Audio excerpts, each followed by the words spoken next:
આપણે ત્યાં કહેવાય છે કે કોઈને જમાડવું ને એ બહુ જ મોટું પુણ્યનું કામ કહેવાય. ઘણા બધા લોકો આ પુણ્યનું કામ કરતા હોય છે.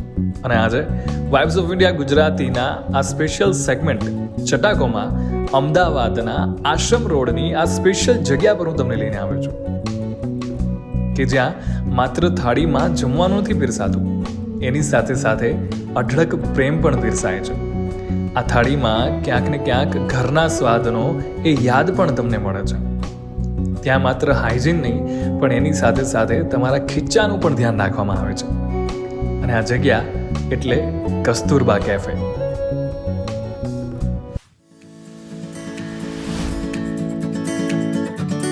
આપણે અત્યારે આશ્રમ રોડ પર છીએ અને આશ્રમ રોડ પર એક કેફે છે, જે કેફેનું નામ છે કસ્તુરબા કેફે.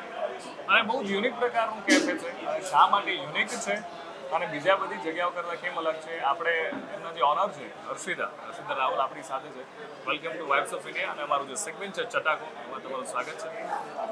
સો આખી કોન્વર્ઝેશન કરીએ અને આ કેફે શું છે, કેવી રીતે ડેવલપ થયું, બધી જ આખી એની પાસેની સ્ટોરી જેની વિશે જાણીએ. હર્ષિદા, આ જે કેફે છે કસ્તુરબા કેફે, એના વિશે થોડું જાણીએ. હું કેફેનું જો સ્ટાર્ટઅપની વાત કરું તો અમે 16 ડિસેમ્બરથી સ્ટાર્ટ કર્યું, મીન્સ અમારું મુહૂર્ત. અને જમવાનું મેં 6 જાન્યુઆરીથી સ્ટાર્ટ કર્યું. મીન્સ 6 જાન્યુઆરી જ આપણે રાખીએ, એ સ્ટાર્ટઅપ અમારું 6 જાન્યુઆરીથી છે. અને અમારો મૂળ ઉદ્દેશ જ્યારે બી આ સ્ટાર્ટ કરવાનું હતો તો મૂળ ઉદ્દેશ અમારો એ હતો કે સ્ત્રીઓને મોસ્ટ ઓફલી રોજગારી મળી રહે. મોસ્ટ ઓફલી અમારી ઈચ્છા છે કે સ્ત્રીઓ જ કામ કરે. તો એને એમ કે મોસ્ટ ઓફલી સ્ત્રીઓને અત્યારે બીજી કોઈ જગ્યાએ કંપનીમાં એમાં કામ કરવું હાર્ડ પડે, જ્યારે અહીંયા એમને સેફટી રહે. બિલકુલ. એટલા માટે અમારી મૂળે તો અમારે એ લોકોને જોબ માટેનું છે. અને પ્લસ બીજું એ છે કે અત્યારે સ્ટુડન્ટ છે, પછી સામાન્ય જે જોબ કરતા હોય, પીજીમાં રહેતા હોય, એવા લોકોને પેટ ભરીને જમવાનું સારું અને સસ્તું મળી રહે. એના પર જ ક્વેશ્ચન આવું છે કે આપણે મેં વાંચ્યું કે ખાલી 49માં જમવાનું મળે છે, તો આટલું પહેલી વસ્તુ તો કે પોસાય કેવી રીતે? હા, એટલે પોસાવામાં કેવું હોય આમાં જયરાજભાઈ, પોસાવામાં કેવું છે, ફેસિલિટી સામે ફોર્ચ્યુન લેન્ડમાર્ક છે, તમે જશો ત્યાંનું તમને એકદમથી તમને આઈડિયા આવી જ જશે કે અહીંયા એસી છે, એસી હોલ છે, તમે બેસો એટલે પાણી આવી જાય. તમને જમીને ઊભા થાવ ત્યારે અમે ત્યાં છે હાથ ધોવા માટે વોશ બેસિંગ છે, ત્યારે તમારે ફિંગર બાઉલ આવી જાય. ફેસિલિટી અમે મોસ્ટ ઓફ છે ને ઓછી કરી નાખી છે કે એના વગર એ માણસ ખુદ પણ કરી શકે છે.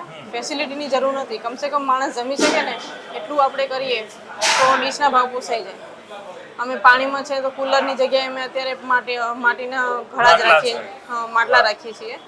પાણી ફિલ્ટર આવે છે, કારણ કે અત્યારે કોઈ પાણીનું સારું ખરાબ આપણે એનું માટે શ્યોર ના થઈ શકીએ, એટલા માટે પાણી ફિલ્ટર મંગાવીએ છીએ, પણ માટલાનો યુઝ કરીએ છીએ. અને ટોટલી દેશી પદ્ધતિ કે જે આપણાને ખોટો ખર્ચો જ્યાં થતો હોય ત્યાં બને ત્યાં સુધી નહીં જ કરવાનો. એના કારણે ક્યાંક ને ક્યાંક કોસ્ટ ક્યાંક ને ક્યાંક બાકી ડીશ તમને. અને શાકભાજીના ભાવ છે અમે ઉપર નીચે બજારમાં જાય, અમારા ત્યાં ભાઈ છે જે મેન ખરીદી કરે છે, તો માર્કેટમાં ક્યારે બી ખરીદી કરીએ તો બી એ રીતે કરીએ કે જે ભાવ છે એ લોકોને મળે બધું વ્યવસ્થિત જ. એવું નહીં કે ખરાબ માલ લાવવાનો, પણ આપણા ભાવમાં છે પોસાઈ જાય આપણાને, એ રીતે આપણે ખરીદી કરીએ છીએ કે જેથી લઈને બધું આપણને પોસાય. પણ ખરાબ આપવાનું આપણો હેતુ નથી. અને મોસ્ટ ઓફલી તમે ક્યારેક, હું તો કોઈ અમને ફરિયાદ કરે તો એ બી કહું છું કે તમે ક્યારેક અમારી સાથે 1 મહિનો જોબ કરી જુઓ, તમને આઈડિયા જશે કે અમે કોઈ દિવસ ખોટું કામ કરતા નથી ને ખોટું ક્યારેક ખરાબ ખવડાવતા નથી. ટેસ્ટ લઈને મેનુ લઈને બધું હું ડિસાઈડ કરું છું. અમારે ભાઈ જ્યાં બનાવે ત્યાં મારે ખુરશી લઈને બેસી રહેવાનું, એ બનાવી દે. એટલે બધું જે થાય એ મારી નજરની સામે થાય છે. ઓકે, બીજું બહુ જ ઇમ્પોર્ટન્ટ ક્વેશ્ચન મારે પૂછવું છે. અને આજકાલ આપણે જોયું છે કે ઘણી બધી સારી હોટલો હોય કે ત્યાં બધું હાઇજીનને લઈને કે આપણે જોયું ઘણી બધી વસ્તુ થતી હોય છે. અત્યારે સોશિયલ મીડિયા છે કંઈક આ જગ્યાથી આવું નીકળવું, આ જગ્યાથી આ નીકળવું, તો અહીંયા સ્પેશિયલી હાઇજીન એ બાબતે કેટલું ધ્યાન રાખવામાં આવે છે? પહેલું તો આપણું એ છે ને કે સફાઈમાં મોસ્ટ ઓફ ધ્યાન આપણે રાખીએ છીએ ને, પ્લસ બીજું એ છે કે આપણે કોઈ પણ વસ્તુ છે ને, બધી વસ્તુ છે ને ફ્રેશ જ આપીએ છીએ. 3:30 જમવાનું પૂરું થાય ને પછી મારો સ્ટાફ જમે, અમે જમીએ, અને એ પછી એમાંથી કોઈ વસ્તુ અમે એમ કે અમારી બચે નહીં, બધી ટોટલી અમે ડસ્ટબિનમાં જવા દઈએ છીએ. કોઈ વસ્તુ અમે વાસી નથી ખવડાવતા, બધું ફ્રેશ આપીએ છીએ. અને ટોટલી સફાઈ એની દિવસમાં લગભગ 4 વાર સફાઈ થતી હશે. ક્યારેક એવા પ્રશ્નો આવી બી જાય છે સફાઈ બાબતે, પણ એ અમારે બહુ ધ્યાન રાખવું પડે છે, ત્યારે અમે એમાં સક્સેસ છીએ.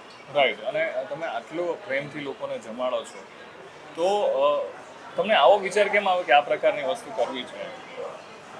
કારણ કે અમે સ્ટુડન્ટ છીએ ખુદ, 8 વર્ષથી ચલાવીએ છીએ એટલે અમને બી આઈડિયા છે કે મોસ્ટ ઓફલી 12-13 હજારની સેલેરી હોય છે. એમાં જમવાનું આટલું મોંઘું, પીજીનો ખર્ચો, મોસ્ટ ઓફલી લોકો બહારથી અહીંયા જોબ કરવા આવતા હોય, બહારથી અહીંયા સ્ટડી કરવા આવતા હોય છે. યુપી બિહારથી લોકો ખાસ હોય છે, વલસાડ જે આદિવાસી એરિયામાંથી ખાસ લોકો આવતા હોય છે. તો એ લોકોને કોઈને પોસાય જ નહીં.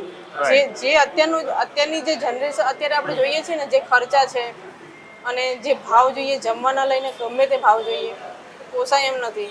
એટલે મૂળ હેતુ એવું નથી કે બસ અમે બસ માત્ર કમાવા જ નથી બેઠા, અમારે કસ્ટમરને લોકોનું ધ્યાન રાખીને કામ કરવાનું છે. રાઈટ. અને એટલા માટે કામ કરતા હોય ત્યારે લોકોના આશીર્વાદ પણ મળતા હોય. લોકોને અમને કસ્ટમરનો ખૂબ સપોર્ટ છે.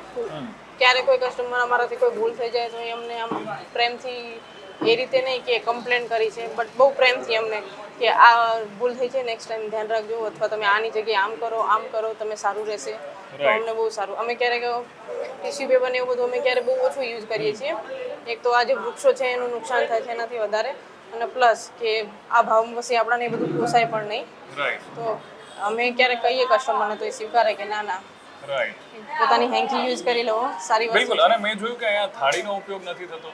હા, એ પાણી માટે છે મોસ્ટ, અને આ જે હાઇજીનનું જે આપણું કહીએ છીએ ને એના માટે કે કમસે કમ ડીશમાં આપણે ગમે એટલું બી ધ્યાન રાખીએ ને તો બી થોડું ઘણું તો સફાઈમાં એટલું પરફેક્ટ તો બીજા દ્વારા કરાવીએ એટલે ના થઈ શકે. તો આપણે એમાં 99% તો આપણે ના જ જઈ શકીએ. તો એના માટે આ ઓપ્શન અમને બેસ્ટ લાગે છે કે લોકોને વ્યવસ્થિત ને ચોખ્ખું મળે અને પ્રદૂષણ રીતે બી થોડું સારું રહે. રાઈટ. એટલે એક એવું સુંદર મજાની જગ્યા કે જ્યાં હાઇજીનનું ધ્યાન રાખવામાં આવે છે, સ્પેશિયલી યુનિક રીતે લોકોને પીરસવામાં આવે છે. અને મારે અલગ અલગ તમારા જે મેનુ છે એના વિશે વાત કરવી છે. અલગ અલગ જે મેનુ છે એના વિશે થોડું અમને કહો.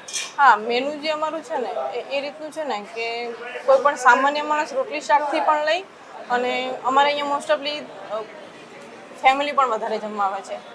બાકી આ ટાઈપની જગ્યા હોય તો કોઈ મોસ્ટ ઓફલી ફેમિલી ટાળતી હોય. એ લોકો મીન્સ કે મેં તમને કીધું એમ સામે હોટલ રહી એ ટાઈપની હોટલોમાં જવાનું પસંદ કરતા હોય લોકો.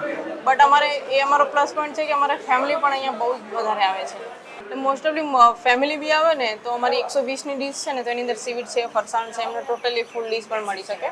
અને મેં જેમ કીધું એમ સ્ટુડન્ટ છે કે કોઈ અહીંયા અમારે મોસ્ટ ઓફલી એવા લોકો બી આવે છે જેના છોકરાઓ યુએસ ગયેલા છે, તો મા બાપ એકલા છે, તો એને પણ પોસાય. તો મિનિમમ કેટલા રૂપિયામાં આપણે ત્યાં નાસ્તો કે જમવાનું મળે છે? મિનિમમ આપણા નાસ્તા છે ને બધા મોસ્ટ ઓફલી 50થી ઉપર તો કોઈ નાસ્તા લગભગ નહીં હોય. મિનિમમ કેટલાનું મળે? મિનિમમ 65થી 70 નાસ્તાનું, અને જમવાનું છે આપણું 120-130 સુધીમાં. એ તો મેક્સિમમ જેવું. મિનિમમ એટલે ઓછામાં ઓછું છે આપણે કેટલામાં મળે? ઓછામાં ઓછું આપણું અત્યારે 39 વાળી ડીશ છે. યસ. એટલે અને આમાં કેવું છે ક્યારેક ભાવમાં અત્યારે ટામેટાના ભાવ ધારો કે 100 રૂપિયા કિલો છે તો ક્યારેક ભાવમાં ઉપર નીચે અમારું થતું રહે છે. પણ અમે ઉપર 2 રૂપિયા ક્યારેક વધારે લઈએ, ક્યારેક ઓછા કરી દઈએ, પણ વસ્તુ સારી આપીએ. એટલે એવું કહી શકાય કે 39 રૂપિયાથી શરૂઆત કરીને મેક્સિમમ 120 રૂપિયા સુધી મળીએ એવી તમને બધી જ વસ્તુ મળી જાય છે. ફેમિલી સાથે તમે એન્જોય કરી શકો આ જગ્યાએ. અને સારી વાત તો એ છે કે હાઇજીનની સાથે સાથે પ્રદૂષણ ના ફેલાય એ માટે જે મુજબ પાંદડાનો જે છે, વાટકાનો છે, ડીશનો છે એનો ઉપયોગ કરવામાં આવે છે. એટલે તમે ક્યારેક જો આ રોડ પર નીકળો અને ભૂખ લાગી હોય તો આશ્રમ રોડ પર કસ્તુરબા કેફે છે એની એકવાર મુલાકાત લેજો. અને તમને કેવું લાગે છે પછી અમને ચોક્કસ કહેજો. થેન્ક યુ અમારી સાથે જોડવા માટે. ઓલ ધ વેરી બેસ્ટ કે તમારી આ જગ્યા છે એ વધુ લોકો સુધી પહોંચે, વધુ લોકો છે એનો સ્વાદ મળે ને એન્જોય કરે. Thank you.